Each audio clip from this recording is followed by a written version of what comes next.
ঝড়ের প্রকোপে বাঁধ ভেঙে লোকালয় পানিতে ডুবে যায়, আর পানির সাথে লোকালয়ে ঢুকে পড়ে অসংখ্য মানুষ খেকো কুমির। লোকালয়ে সবাই নিরাপদ জায়গায় সরে গেলেও সেখানে আটকা পড়ে থাকে একজন মেয়ে ও তার বাবা।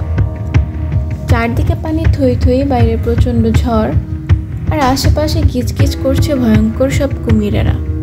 এমন পরিস্থিতিতে তারা কিভাবে সারভাইভ করবে তা জানতে হলে চলুন ঘুরে আসা যাক ক্রল মুভির রোমাঞ্চকর এবং ভয়ঙ্কর গল্পটি থেকে। গল্পটি শুরু হয় ফ্লোরিডা বিশ্ববিদ্যালয়ের একটি সাঁতার প্রতিযোগিতার মধ্য দিয়ে। হ্যালি নামের একটি মেয়ে সুইমিং ক্লাবে সুইমিং প্র্যাকটিস করছিল। প্র্যাকটিস শেষ করে লকারে জামা কাপড় বের করতে গিয়ে সে তার বড় বোন বেথের কাছ থেকে একটি ভিডিও কল পায়। সে হ্যালিকে আসন্ন ক্যাটাগরি ৫ম হ্যারিকেন উইন্ডি সম্পর্কে জানায়, যা ফ্লোরিডায় আঘাত হানতে চলেছে। তো বেথের হ্যালিকে ফোন দেওয়ার কারণ হলো বেথ তার বাবার সাথে কোনো কন্ট্যাক্ট করতে পারছে না। তাই তার দুশ্চিন্তা হচ্ছিল বাবা আবার এই দুর্যোগের মাঝে বেখেয়ালিভাবে ঘুরে বেড়াচ্ছে কিনা। বেথ শহর থেকে অনেক দূরে ছিল, এজন্য সে হ্যালিকে বাবা বাড়িতে গিয়ে খোঁজ নিতে বলে। এরপর বেথ গাড়ি নিয়ে বেরিয়ে পড়ে বাবাকে খোঁজার উদ্দেশ্যে। মাঝপথে সে তার বাবাকে কয়েকবার কলও করে, কিন্তু কল সে রিসিভ করছে না। এরপর সে তার বাবাকে একটি ভয়েস মেসেজ দিয়ে সামনে এগোতে থাকে। রাস্তায় বেথের সাথে তার পুরনো এক বন্ধু ওয়েনের সাথে তার দেখা হয়, যে ঝড় শুরু হওয়ার সাথে সাথে ট্রাফিক নিয়ন্ত্রণের চেষ্টা করছে। সে তাকে কোথায় যেতে হবে তা দেখিয়ে দেয়, কিন্তু তার বাবার জন্য সে অনেক চিন্তিত হয়ে পড়ে। তাই সে ওয়েনের কথায় কান না দিয়ে উল্টো একটি রাস্তা ধরে গাড়ি চালিয়ে যেতে শুরু করে। হ্যালি ডেভের বাড়িতে যায়, সেখানে কেবল তার কুকুর সুগারকে সেখানে খুঁজে পায়। হ্যালি বেথকে জানাতে তাকে ফোন করে এবং হ্যালি জানায় যে তার বাবা হয়তো তাদের পুরনো বাড়িতে আছে। বেথের ইচ্ছার বিরুদ্ধে হ্যালি সুগারকে নিয়ে সেখানে যায়। বিশেষ করে রাস্তাগুলো তখন পানিতে টইটুম্বুর ছিল। যখন তারা বাড়িতে পৌঁছায় তখন হ্যালি উপরের তলায় বা নিচে কাউকে খুঁজে পায় না। সে তার ফোনে ফোন করে এবং রান্নাঘরে দেখতে পায় তার গাড়িটি এখনও গ্যারেজে রয়েছে।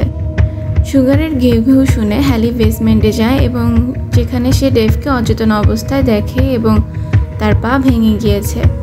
সে তাকে উপরের তলায় নিয়ে যাওয়ার চেষ্টা করে, কিন্তু ঠিক তখনই একটি কুমির তাদের উপর আক্রমণ করার জন্য নিচে নেমে আসে। হ্যালি নিজেকে এবং ডেভকে নিরাপদে টেনে নিয়ে যায় এবং তারপর পাইপের পিছনে নিজেদের আটকে রাখে। হ্যালি ডেভের ক্ষত সারাতে সাহায্য করার চেষ্টা করে, কিন্তু সে তাকে বলে যে তার নিজের থেকে সেখান থেকে চলে যাওয়া উচিত। কিন্তু হ্যালি তাকে ছাড়া যেতে রাজি নয়। ডেভ তাকে জানায় যে কুমিরের হাত থেকে পালানোর সময় তার পা ভেঙে গিয়েছে। হ্যালি তার ফোনটি আনতে যায়, যেটা সে লড়াই করার সময় ফেলে দিয়েছিল। তাই সে লুকিয়ে থেকে বেরিয়ে আসার চেষ্টা করে। সে যখনই তার ফোনের কাছে পৌঁছায়, ঠিক তখনই তার পিছনে আরেকটি কুমির চলে আসে এবং হামলে পড়ে। কুমিরের হাত থেকে পালানোর সময় তার ফোনটি আবারও নিচে পড়ে যায় এবং আরেকটি কুমির তার ফোনটি ভেঙে ফেলে। পালানোর সময় একটি কুমির হ্যালির পা কামড়ে ধরে। তখন সে তার কাছে থাকা একটি অস্ত্র দিয়ে কুমিরের একটি চোখ অন্ধ করতে সক্ষম হয়। এরপর সে কোনো মতে এক জায়গায় যেয়ে লুকিয়ে পড়ে এবং তার পাটা ব্যান্ডেজ করে নেয়। ডেভও যন্ত্রণার সাথে তার পা ঠিক করতে সক্ষম হয়। বেসমেন্টে পানির স্তর খুব দ্রুত গতিতে বৃদ্ধি পাচ্ছিল। হ্যালি সাহায্যের জন্য কোনো উপায় খুঁজে বের করার চেষ্টা করছিল। এরপর বাইরে তাকাতে সে রাস্তার উপরে থাকা স্ট্যান এবং লিকে দেখতে পায়, যারা তাদের বন্ধু মার্ভের সাথে গ্যাস স্টেশন লুট করার চেষ্টা করছে। বেথ তখন একটি টর্চ দিয়ে তাদের কাছে সাহায্য চাচ্ছিল।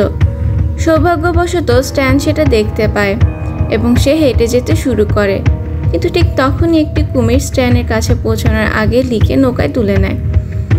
সে মার্ভকে চিৎকার করে সতর্ক করার চেষ্টা করে, কিন্তু মার্ভ দোকানের বাইরে স্ট্যানকে এলোমেলোভাবে ছিঁড়ে ফেলার দিকে তাকিয়ে থাকে। ডেভ পরামর্শ দেয় যে অন্য একমাত্র পথ হলো লিভিং রুমে ফিরে যাওয়া, কারণ সিঁড়ি বেয়ে উঠতে গেলে কুমিরের আক্রমণের শিকার হতে হবে। তাই হ্যালি হ্যাচটি খোলার চেষ্টা করে, কিন্তু একটি ড্রয়ার এটিকে বাড়ি করে আটকে রাখে।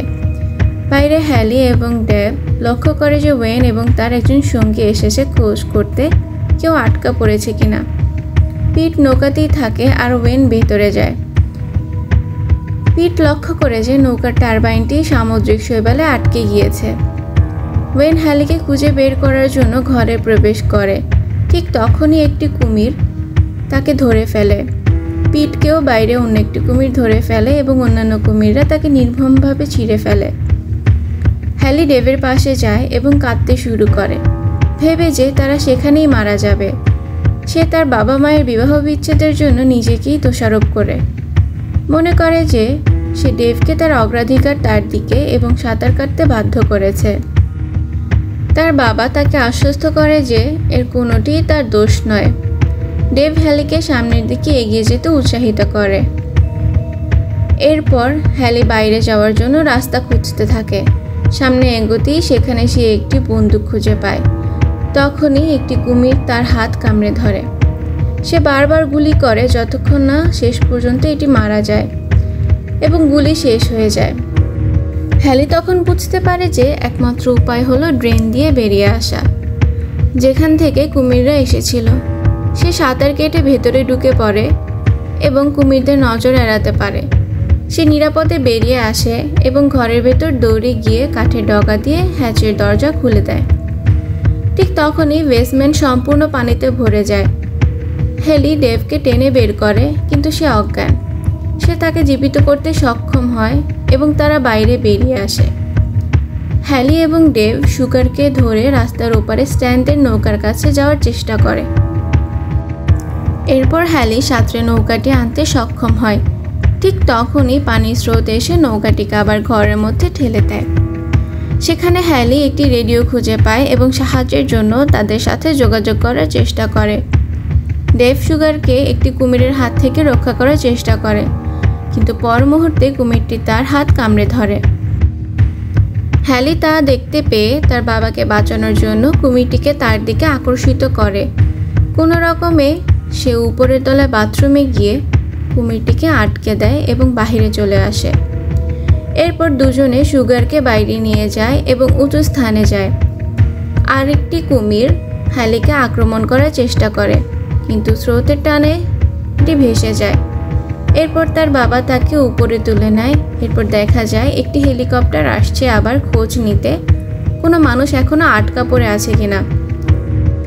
হেলিকপ্টারটি দেখে হ্যালি একটি রেড ফ্লেয়ার ব্যবহার করে। হ্যালি এটি ব্যবহার করে তাদের দিকে সংকেত দেয় এবং এটি কাজও করে। ফলস্বরূপ হেলিকপ্টারে থাকা লোকেরা তাদের দিকে এগিয়ে আসে এবং নিরাপদে টেনে তোলার জন্য কিছু নামিয়ে দেয়। এটাই ছিল ক্রল শুধু বেঁচে থাকার লড়াই নয়, বরং একটা মেয়ে ও তার বাবার অদ্ভুত ও সাহসী সম্পর্কের গল্প। তো গল্পটি কেমন লাগলো অবশ্যই জানাবেন এবং আমার চ্যানেলটি সাবস্ক্রাইব করে পাশে থাকবেন। ধন্যবাদ সবাইকে। আল্লাহ হাফেজ।